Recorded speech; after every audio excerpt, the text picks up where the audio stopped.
Second point पर चलते हैं।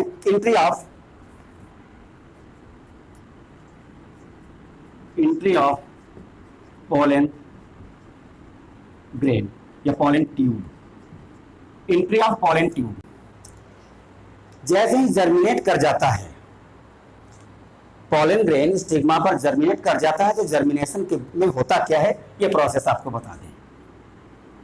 ये है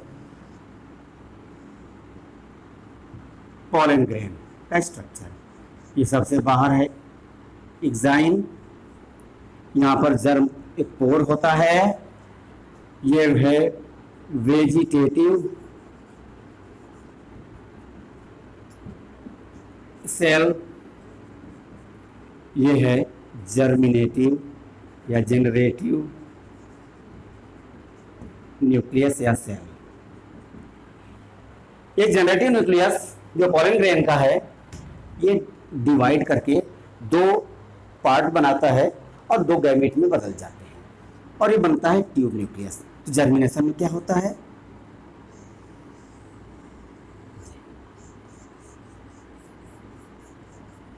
यहाँ पर जर्म पोर फट जाता है, यहाँ से ये निकलता है जर्मलिन, ये जर्मिनेशन होता है। तो जो वेजिटेटिव सेल है ये न्यूट्रिएंट से भरपूर होता है, ये क्या करता है आगे यहाँ पर के ट्यूब न्यूक्लियस बनाता है, ट्यूब जो बाद में नष्ट हो जाता है। और यहाँ पर जो जनरेटिव है ये दो मेल गैमीट बनाता है, डिवाइड करता है माइटोटिकली और दो मेल गैमीट बनाता है। ये क्या हो गया, मेल गैमीट।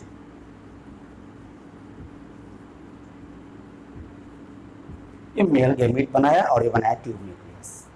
इसी कंडीशन में आते हैं कहाँ, स्टिग्मा पर।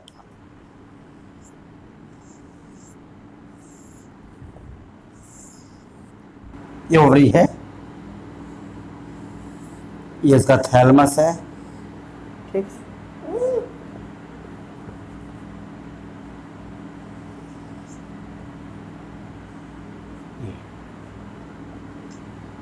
ये बीजांड है या ओव्यूल,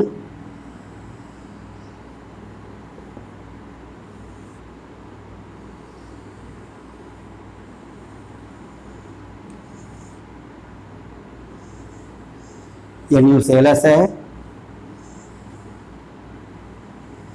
ये माइक्रोपाइल। अब यहां पर ध्यान देना है, ये भाग कहलाता है चैलेजा, चैलाजा। ये माइक्रोपाइल,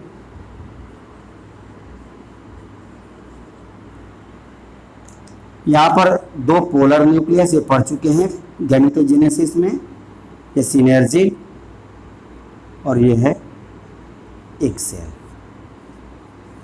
एग सेल ये पोलर सेल, ये 2x पहले से होता है, ये x होता है और ये है एंटीपोडल सेल।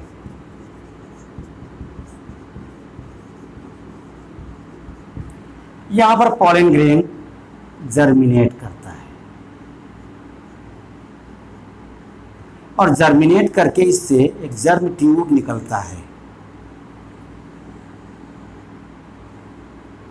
जर्म ट्यूब में आगे एक ट्यूब न्यूक्लियस होता है और इसके पीछे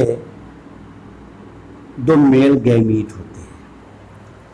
ये दो मेल गैमीट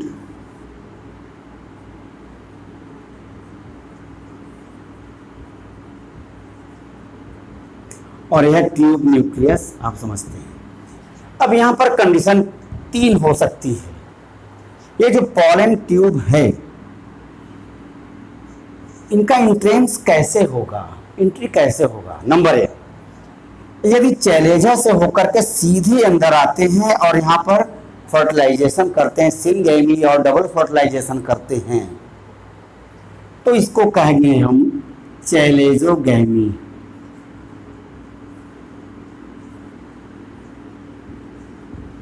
इसको हम कहेंगे चैलेजोगैमी, ठीक है। चैलेजा से होकर के एंट्री होती है, सीधे ओव्यूल में एंट्री करते हैं और फिर जाकर के सिंगैमी करते हैं, फ्यूज करते हैं, फर्टिलाइजेशन होता है, इसको कहेंगे हम चैलेजोगैमी। दूसरा कंडीशन क्या हो सकता है, यहां से आकर के इंटेगुमेंट से, ये जो इंटेगुमेंट है, इंटेगुमेंट या अध्यावरण से प्रवेश करते हैं तो इसको कहेंगे हम मीजोगैमी। ठीक है, इंटेगुमेंट से होकर करेंगे तो मीजोगैमी।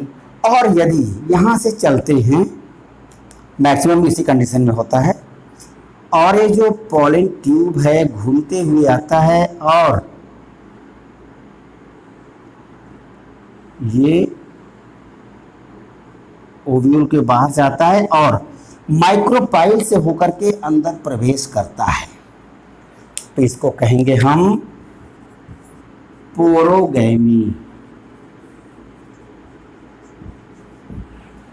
तो एंट्री ऑफ पॉलन ट्यूब 3 प्रकार का हुआ। नंबर 1 चैलेजोगैमी, यदि चैलेजा से एंट्री करता है। मेजोगैमी यदि इंटेगुमेंट से होकर के एंट्री करता है।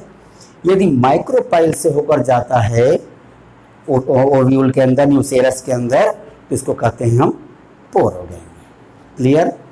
तो इतना भाग जो था अभी आप लोगों ने देखा, ये प्री फर्टिलाइजेशन स्टेज ये समाप्त हुआ। अब इसके बाद फिगर यही है, अब इसके बाद हम पढ़ेंगे फर्टिलाइजेशन स्टेज के बारे में। फर्टिलाइजेशन स्टेज, थोड़ा फिगर को और अच्छा बना दूं ताकि आपको समझ में आए अच्छी तरह से। जी ठीक है,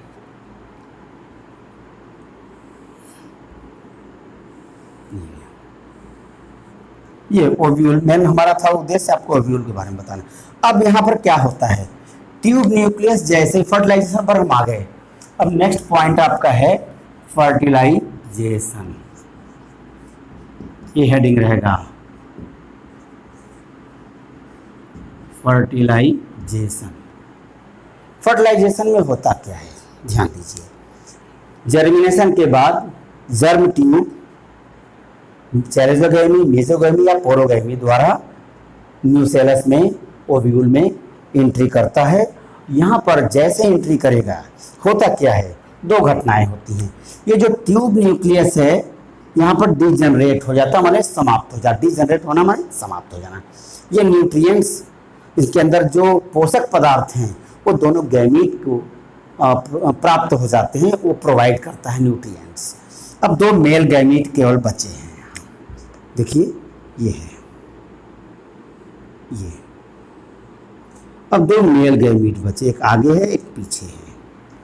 ये 2 मेल गैमीट में एक मेल गैमीट ये क्या करता है, एक सेल के साथ सिनगैमी करता है, क्योंकि फर्टिलाइजेशन के 2 स्टेज होते हैं। नंबर 1 सिनगैमी, सिनगैमी करेगा और फिर ये सिनर्जी डिजनरेट हो जाते हैं। सिनर्जी डिजनरेट हो गए, अकेले बचा एक सेल, और एक मेल गैमीट जब इसके साथ मिलेगा तो ये बन जाता है, एक सेल के जगह पर क्या हो जाता है, अब ये जाइगोट बन जाता है। और जाइगोट क्या हो जाता है, 2n हो जाता है, क्योंकि हैप्लॉइड एक सेल और हैप्लॉइड मेल गैमीट दोनों मिलकर के डिप्लॉइड जाइगोट बनाएंगे। तो ये लीजिए समाप्त हो गया क्योंकि मिल गया। अब बचा है एक और मेल गैमीट। एक मेल गैमीट जो बचेगा अब ये आगे बढ़ता है, आगे बढ़कर जो पोलर सेल ऑलरेडी पहले से ही 2x यानी डिप्लॉयड होता है, इसके साथ मिल करके बनाता है ट्रिप्लॉयड। अब ये क्योंकि 2 फिगर बनाने में समय लगेगा आपका, इसलिए हो गया आपका 3n या 3x। क्या हो गया, प्राइमरी इंडोस्पर्म न्यूक्लियस में बदल जाता है। 3xPL प्राइमरी इंडोस्पर्म न्यूक्लियस में बदल जाता है, यह 3x हो जाता है। और जो एंटीपोडल सेल है यह भी धीरे धीरे डिजनरेट कर, जैसे यहाँ पर सिनर्जिड डिजनरेट हो गए, वैसे एंटीपोडल, इनका फंक्शन क्या है, न्यूट्रिएंट्स दे देना। मतलब जो डेवलपिंग जाइगोट और पेन है, प्राइमरी इंडोस्पर्म न्यूक्लियस है, उसको पोषक पदार्थ देना। और इस प्रकार से फर्टिलाइजेशन में दो पार्ट हुए, सिनगैमी और डबल फर्टिलाइजेशन।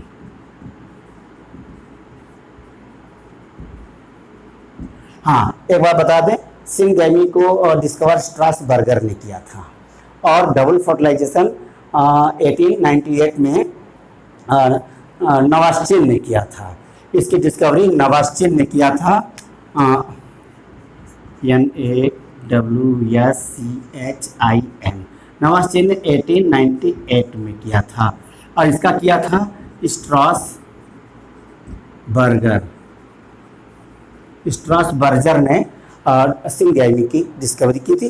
तो आपको क्लियर हो गया फर्टिलाइजेशन, क्योंकि हमने बताया था reproduction in sexual reproduction in flowering plant में 3 फेज हैं। नंबर 1 है प्री फर्टिलाइजेशन, दूसरा है फर्टिलाइजेशन और पोस्ट फर्टिलाइजेशन। तो फर्टिलाइजेशन समझ गए, फर्टिलाइजेशन है क्या? मेल गैमीट का फीमेल गैमीट के साथ फ्यूज होना ही कहलाता है फर्टिलाइजेशन। नर और मादा युग्मकों के संयोजन को कहते हैं निषेचन। निषेचन में चूंकि इसमें 2 बार निषेचन होता है, इसलिए इसको डबल फर्टिलाइजेशन। देखिए, एंजियोस्पर्म का सबसे बड़ा कैरेक्टर है डबल फर्टिलाइजेशन होता है। डबल फर्टिलाइजेशन का मतलब है एक बार एक सेल से और दूसरी बार पोलर डिप्लॉयड पोलर न्यूक्लियस से फर्टिलाइजेशन होना, इसको कहते हैं डबल फर्टिलाइजेशन। अब इसके बाद की प्रोसेस हम पढ़ेंगे पोस्ट फर्टिलाइजेशन स्टेज। आते हैं नेक्स्ट पॉइंट पर। ये फिगर आपको समझ में अच्छी तरह से आ गया होगा। फर्टिलाइजेशन,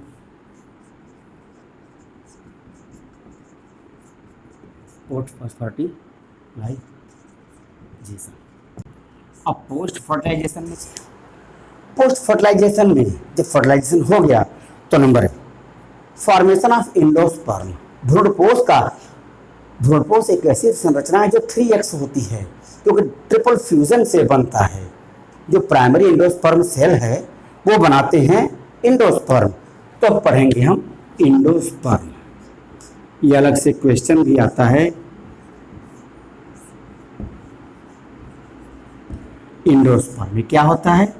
3n होता है, ट्रिपल फ्यूजन के द्वारा बनते हैं। दरअसल एंडोस्पर्म में होता क्या है? जब एंडोस्पर्म PEP जो प्राइमरी एंडोस्पर्म न्यूक्लियस जो पेन था, ये बनाता है एंडोस्पर्म।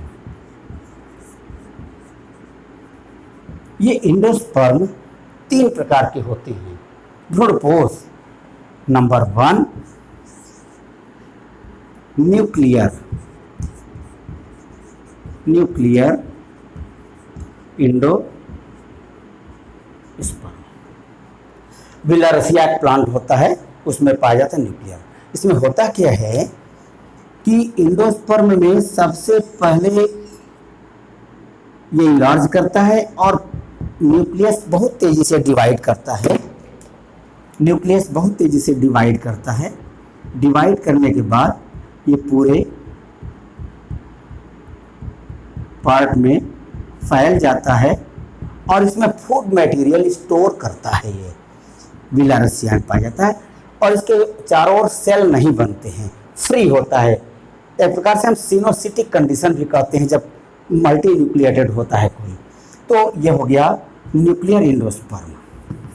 दूसरा है सेलुलर कोशिकी, यह है नाभिकीय भ्रूणपोष, और यह है कोशिकीय भ्रूणपोष, सेलुलर एंडोस्पर्म। इस कंडीशन में क्या है? पहले न्यूक्लियस तो बनता है, न्यूक्लियस जब बन जाएगा बाद में इसके चारों ओर सेल वॉल और एक सेल के रूप में बदल जाता है इस प्रकार से।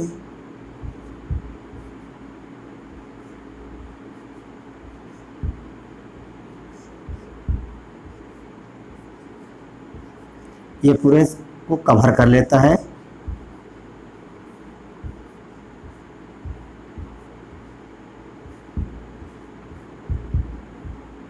इस प्रकार से इसको कहते हैं हम सेलुलर एंडोस्पर्म। न्यूक्लियर डिवीजन होगा, बाद में न्यूक्लियस के चारों ओर सेल वॉल बन जाते हैं। इस प्रकार से इसकी बन जाता है सेलुलर एंडोस्पर्म। तीसरा जो कॉमन है वो है हेलोबियल एंडोस्पर्म। Helobial endosperm. आपको मैं पॉलिनेशन पढ़ा चुका हूँ। पॉलिनेशन के बाद फर्टिलाइजेशन और उसके बाद है पोस्ट फर्टिलाइजेशन। ये पोस्ट फर्टिलाइजेशन में क्या बनता है, जाइगोट बनता है और एंडोस्पर्म। हम आपको एंडोस्पर्म भी बता रहे हैं। एंडोस्पर्म क्या है, भ्रूणपोष। क्यों बनता है, एम्ब्रियो को एम्ब्रियोजेनेसिस होगा तो एम्ब्रियो को डेवलप करने के लिए एनर्जी चाहिए, न्यूट्रिएंट्स चाहिए, और फिर एम्ब्रियो जब जर्मिनेट करता है सीड तो उसको फूड मटेरियल चाहिए, तो यही एंडोस्पर्म उसको प्रदान करता है। वो एंडोस्पर्म का यूज़ हम लोग करते हैं, गेहूँ का एंडोस्पर्म हम लोग खा जाते हैं आटे के रूप में। चना मटर है उसमें एंडोस्पर्म दाल के रूप में होता है, भ्रूणपोष उसको कहते हैं। तो हेलोबियल में दोनों, ये न्यूक्लियर और सेलुलर दोनों का मिक्सचर है, इसको कहते हैं हम हेलोबियल। इसमें क्या होता है, ये भ्रूणपोष है, ये भ्रूणपोष पहले डिवाइड करता है। डिवाइड करने के बाद सेल डिवीजन होता है, जैसे उसमें सेल डिवीजन हुआ, इसके बाद फिर क्या बना, न्यूक्लियस फॉर्मेशन हुआ। इसमें भी बनता है, पहले क्या होता है, सेल प्लेट बन जाता है, डिवाइड कर जाता है, इसके बाद फिर फ्री न्यूक्लियर डिवीजन हो जाता है। इसमें यहाँ पर भी फ्री न्यूक्लियर, मतलब दोनों होता है, इसमें सेलुलर और न्यूक्लियर दोनों का ये मिक्सचर है। तो इस प्रकार से एंडोस्पर्म पूरे ओव्यूल के चारों ओर, जैसे नारियल का हम लोग कौन सा पार्ट खाते हैं, एंडोस्पर्म खाते हैं, सफ़ेद होता है, गरी कहते हैं उसको, वही भाग हम लोग निकाल करके खाते हैं। तो हम एंडोस्पर्म के बारे में समझ गए। अब आते हैं हम जाइगोट या एम्ब्रियो के बारे में। हम पढ़ेंगे एम्ब्रियो। एम्ब्रियो, देखिए एम्ब्रियो क्या है, पहले था जाइगोट। जाइगोट क्या बनाएगा, प्रो एम्ब्रियो। जो प्रो एम्ब्रियो है ये क्या बनाता है, फिर globular embryo. Globular embryo change होता है, कार्डेट हृदयाकार बन जाता है, कार्डेट। इसके बाद क्या बन जाता है, मैच्योर एम्ब्रियो। मैच्योर। तो देखिए ये जाइगोट, जाइगोट के डेवलपमेंट से बना प्रो एम्ब्रियो, प्रो एम्ब्रियो से बना ग्लोबुलर, ग्लोबुलर से बना कार्डेट और कार्डेट से बना। अब इसके स्टेज को मैं आपको बता रहा हूँ, मिटा रहा हूँ, ध्यान दीजिए। यह है जाइगोट।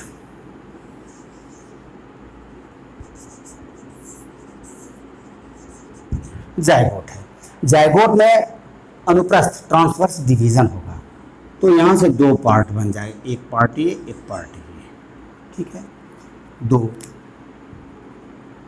पार्ट बन गए। इसके बाद इसमें फिर मल्टी डिवीजन, ये तो जो रहेगा हास्टोरिया में चेंज हो जाता है, इसमें मल्टी डिवीजन होगा। और ये इसके बाद यहाँ पर इसमें दो लॉन्गिट्यूडनल डिवीजन होगा। इसके बाद उसी फिगर को मैं इनलार्ज कर रहा हूँ, ये बन जाता है क्वाड्रेट, फिर ऑक्टेट। इस प्रकार से इसमें डिवीजन होता जाएगा और डिवीजन होता जाएगा, और जो उसका ऊपर का भाग है पेरिक्लिनिकल डिवीजन करेगा, और डिवीजन करने के बाद इसमें एक सेल बनता है, इसको कहते हैं सस्पेंसर। ये बन जाता है हास्टोरिया, हास्टोरियल सेल, और ये बन जाता है ग्लोबुलर, जो भी मैं आपको बताया था, ग्लोबुलर एम्ब्रियो। ये कई स्टेज की बनते हैं।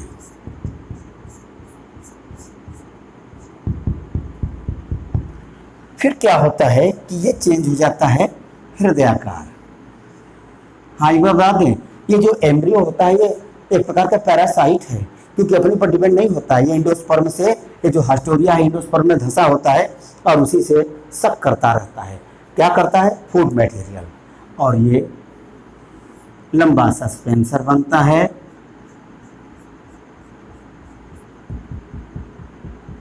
यह है हास्टोरिया, यह है सस्पेंसर, ये पूरे जो यहाँ से यहाँ तक सस्पेंसर, और ये कॉर्डेट शेप,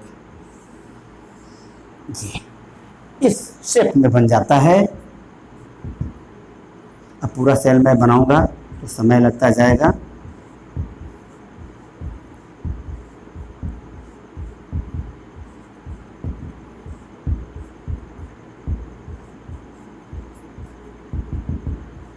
ये बन गया, ये बन जाता है कॉटिलोडॉन, यानी बीज पत्र बनता है। COTYLEDONS, कॉटिलोडॉन्स बन गया। इसी में क्या बन जाएगा? रेडिकल और प्लूव्यूल का फॉर्मेशन होता है। और ये पूरी जो एम्ब्रियो की संरचना मैच्योर जो बन जाती है वो कैसे दिखती है, यहाँ पर देखिए मैं आपको दिखा दे रहा हूँ। छोटा चित्र बनाऊँ। यह हास्टोरिया है, यह सस्पेंसर है, और सस्पेंसर से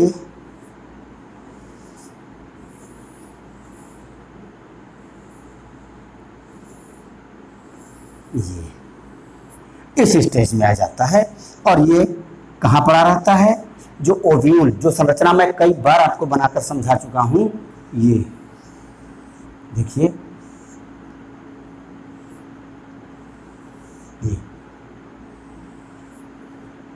ये जो है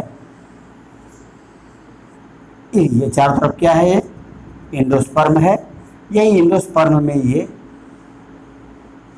ऐसे धंसा होता है। ये आपका क्या बन जाता है? एंडोस्पर्म। और ये क्या बन जाता है? हास्टोरिया। यह सस्पेंसर, यह कॉटिलीडॉन्स।